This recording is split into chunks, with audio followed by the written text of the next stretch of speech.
अच्छा सर, आप ही के विधानसभा के एक शहर माना जाता है, काफी अच्छा शहर है छौड़ादानो, जिसकी रास्ता और पूरे शहर गट्टर में तब्दील हो गया है। देखिए, उसमें आप जाकर बैठे भी थे और अपनी आवाज को बुलंद करने की प्रयास भी कर रहे थे। उसके बारे में क्या कुछ कहेंगे? देखिए, पूरे नरकटिया विधानसभा में 10 सालों से लगभग 9.5 साल हो गए। डॉक्टर शमीम साहब जो हमारे बड़े भाई की तरफ भी हैं, वो यहाँ के एमएलए रहे। उससे पहले 5 साल पहले श्याम बिहारी जी भी रहे। लेकिन आपने देखा है कि नरकटिया विधानसभा का जो मुख्य प्रखंड है छौड़ादानो, वहाँ पर आप जा करके देखिए कि वहाँ की अस्पतालों में महिला चिकित्सक है कि नहीं है। नेपाल से अब सटा हुआ अपना बॉर्डर है। अगर किसी व्यक्ति को किसी तरह की घटना हो जाती है तो शहर तक आते आते उसकी मौत हो जाती है। किसी तरह का ब्लड बैंक वहाँ नहीं है। जबकि मैंने हम लोगों ने देखा कि पिछले दिनों ढाका शहर में ब्लड बैंक स्थापना की जो है मांग होती है। लेकिन हमारा भी नरकटिया चूंकि नेपाल से अपना सटा हुआ है, वहाँ डॉक्टर तक अवेलेबल नहीं है, इसलिए कि वो इन लोगों का अपना निजी अस्पताल है, वहाँ फिर मरीजों की संख्या घट जाएगी। तो हमने ये भी देखा है कि उनके अपने लोगों का तो जरूर वहाँ अपना विकास हुआ है, लेकिन वहाँ के अपने लोगों का आप किसी भी मामले में चले जाइए, आप महिला का एक भी वहाँ डिग्री महाविद्यालय नहीं है, खेलने के लिए कोई अच्छा स्टेडियम नहीं है। आप जो है अपना वहाँ लगातार जाएंगे, बहुत सारी वहाँ अपना सुविधाएं हैं ही नहीं।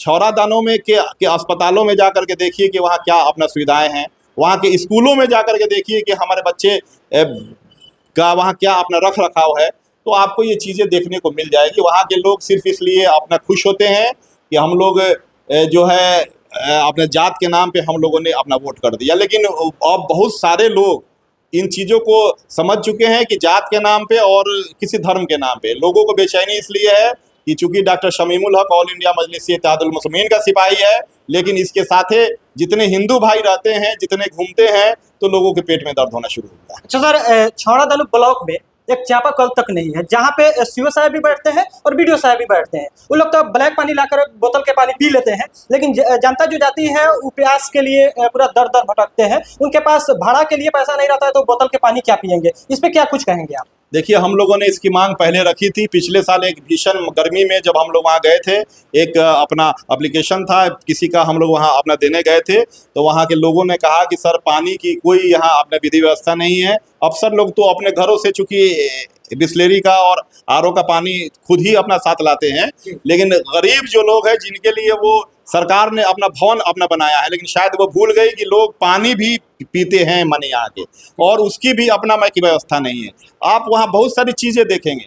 बंजरिया में जो सरकारी अस्पताल है उसकी दूरी शहर से मात्र 2.5 किलोमीटर की होती है, जबकि 2.5 किलोमीटर के बाद आपका जो है अपने शहर आ जाता है। बहुत पहले से जो है बुरवा में वहाँ अपना CHC की मांग होती रही है कि जो है नदी उस पार एक अस्पताल होना चाहिए, लेकिन अब फिर वही अपना जो है ठंडे बस्ते में है, और हम अगर शुरू करेंगे तो शायद बात माने ख़त्म नहीं होगी। तो बहुत सारी ऐसी समस्याएं हैं कि जिससे लोग अभी जूझ रहे हैं, और लोगों ने इसी जूझने के क्रम में जब हम लोग घूमते हैं तो लोग एक उम्मीद भरी आंखों से हम लोगों की ओर देखते हैं, और हम लोग भी घर लौट करके अल्लाह से यही दुआ करते हैं कि हम लोग जिस दिन सत्ता में आ गए, जिस दिन हम लोगों को वहाँ की कुर्सी अगर मिल गई, तो हम लोग कुर्सी पर जो है नहीं बैठेंगे, हम लोग जनता के बीच में जा करके बैठेंगे। आखिर क्या कुछ उम्मीद करके MIM के प्रत्याशी शमीमुल हक साहब को लोग वोट करेंगे?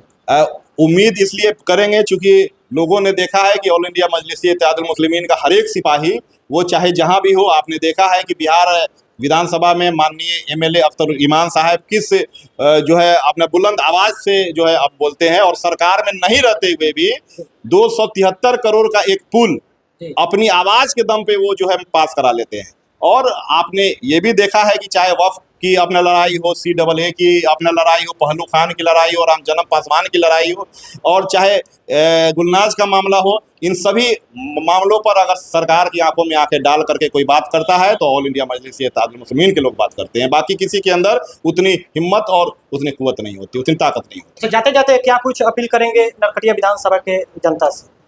मुझको हिंदू से गरज है न मुसलमान से गरज, एक इंसान हूँ इंसान से मिला दो यारो, फ़र्क बाकी न रहे गीता व कुरान में कोई, हो सके तुमसे तो ये काम बना दो यारो।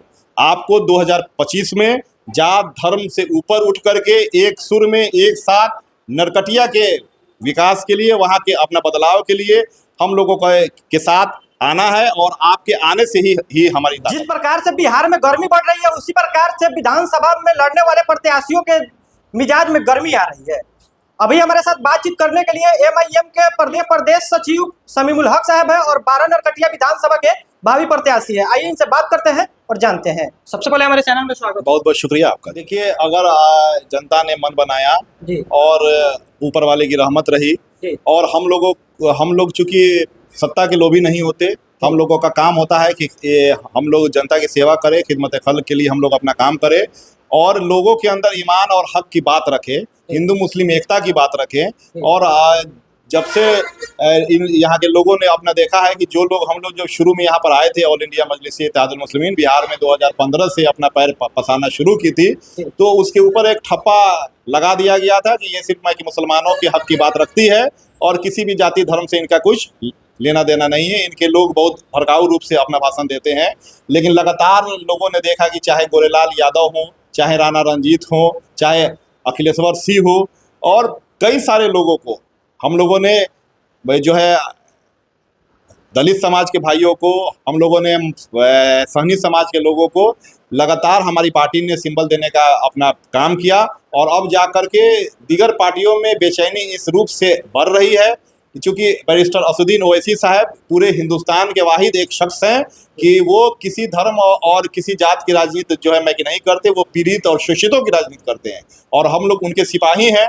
तो जाहिर बात है कि हम लोग जहां आते हैं दूसरे पार्टी के लोगों की धड़कनें बढ़ने शुरू हो जाती हैं कि शायद ये आए हैं तो कुछ इस बार मैं नया अपना होने वाला है और हम लोगों के ऊपर इल्ज़ाम अपना लगाना लोग शुरू कर देते हैं। तो किसी फिल्म में कहा भी गया है कि हम पे इल्ज़ाम ये है, चोर को क्यों चोर कहा, क्यों सही बात कही, काहे न कुछ और कहा। तो हम लोग इस बात को सादगी से और बेखौफ होकर के रखते हैं। तो इसलिए लोगों के धड़कनें बढ़ने उन लोगों की जो कहीं ना कहीं चोरी करके बैठे रहते हैं, तो वो लोग हम लोगों के अपने खिलाफ लोगों को अपना समझाने में लगते हैं। लेकिन लगातार क्षेत्र में घूमने के बाद हम लोग को लगता है कि 2025 में बिहार में कुछ नया होने वाला है। अच्छा, आप 12 नरकटिया विधानसभा के भावी प्रत्याशी हैं, अपने विधानसभा में काफी दौरा भी कर रहे हैं और लोगों की समस्याओं को सुन रहे हैं। क्या कुछ कमियां देखने को मिल रहा है आपको? देखिए, हम लोग जब दौरा करना शुरू करते हैं तो बहुत सारी स्थानीय समस्याएं होती हैं, बहुत सारे वहाँ के लोकल इश्यूज होते हैं और बहुत से लोग बेचैनी में देखते हैं कि आखिर हमारा लीडर कौन है। वोट लेने के वक्त बहुत सारे प्रत्याशी आते हैं। आपने माई नरकटिया में इससे पहले भी देखा है कि लगातार 2 बार से 15 प्रत्याशी, 20 प्रत्याशी, 25 लोग होते हैं। लेकिन वो फिर जाकर के अपने घरों में जाकर के सो जाते हैं। और 5 साल से हम लोगों ने जब क्षेत्र में घूमना भ्रमण करना शुरू किया और अब जब इलेक्शन के चंद महीने बाकी हैं तो बहुत सारे लोग प्रवासी पक्षी बन के, प्रवासी पक्षी का मतलब होता है कि ठंड के मौसम में कुछ पक्षी बाहर से आते हैं और फिर मौसम जैसे खत्म होता है वो फिर उड़ करके अपने घोंसलों में वापस चले जाते हैं।